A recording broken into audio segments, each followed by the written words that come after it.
नवीन आंदोलन तुम्ही हाती घेतलंय, काय आंदोलनाचं स्वरूप आहे ते आम्हाला सांगा. म्हणजे हे बाकीचे आंदोलन सलग सुरू आहे. माणसं आमच्या सगळ्या शहरांचा अधिसूचनेची अंमलबजावणी व्हावी म्हणून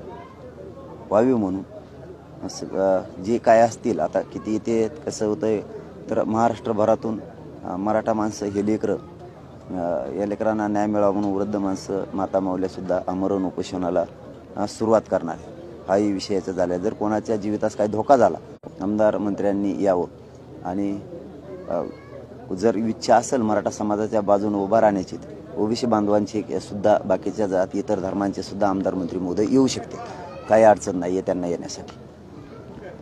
ही चौथा मुद्दा झालेला आहे. राजकीय नेत्यांनी आमच्या कोणत्याही मराठा समाजाच्या मुलाला त्रास द्यायचा नाही, आंदोलकाला निष्पाप आंदोलकांना गुंतवायचा प्रयत्न करायचा नाही, कोणाला दादागिरीसुद्धा राजकीय पक्षाच्या नेत्यानं